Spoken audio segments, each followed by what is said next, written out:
মাসের পর মাস এমন চলে গেছে, রান্নার কোনো ব্যবস্থা নাই, চুলার মধ্যে কখনো আগুন জ্বলে নাই। অথচ তিনি পৃথিবীর মধ্যে সর্বশ্রেষ্ঠ মানুষ, সাইয়্যিদুল আম্বিয়া, সাইয়্যিদুস সাকালাইন, ইমামুল মুরসালিন, রাহমাতাল লিল আলামিন।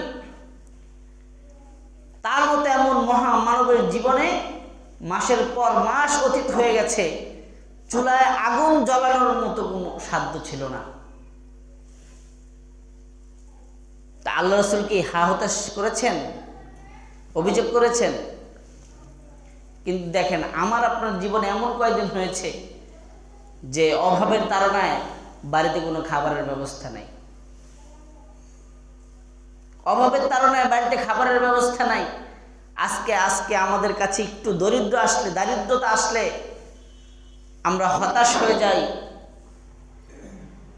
আর কেউ আমাদেরকে ঈমান থেকে ফিরার দাওয়াত দিলে, ঈমানের বিপরীতে কুফরের পথে আমাদেরকে শান্তির আভাস দিলে আমরা সেই দিকে দৌড়ে যাই। আজকে খ্রিস্টান মিশনারিরা মানুষদেরকে, মুসলমানদেরকে এই দুনিয়ার চাকচিক্য, লোভ লালসা দেখিয়ে হাজার হাজার মানুষকে, গ্রাম মানুষকে তারা খ্রিস্টান বানিয়ে ফেলছে, বিধর্মী বানিয়ে ফেলছে। কেন? তাদের 3 বেলা খাবারের ব্যবস্থা আছে, কিন্তু হয়তো তাদের হেলিকপ্টারে চড়ার সেই টাকা নাই, আয়েশ করার সেই সামর্থ্য নাই, কিন্তু তাদেরকে সেই শান্তির আভাস, শান্তির আশ্বাস দিয়ে তাদেরকে চিরসুখের জায়গা ইসলাম থেকে তাদেরকে ফিরিয়ে নিয়ে যাচ্ছে। আমাদের মধ্যে সেই ধৈর্যের গুণ থাকতো, তাহলে আমরা দুনিয়ার সব বিলাসিতাকে উপেক্ষা করে ইসলামের উপর অটল অবিচল থাকতাম।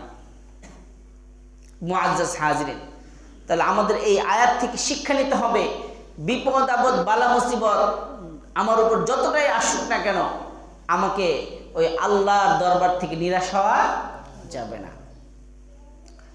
রব্বুল আলামিন পরে বলেন, ওয়াস্তাঈনু বিস-সাবরি ওয়াস-সালাহ, ও বান্দা তুমি বিপদ আপদ আসলে ধৈর্য ধারণ করো এবং আমি আল্লাহর কাছে নামাজের মাধ্যমে সাহায্য কামনা করো। নামাজের মাধ্যমে সাহায্য কামনা করো।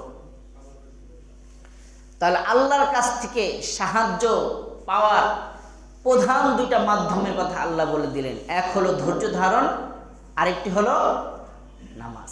আরেকটি কি?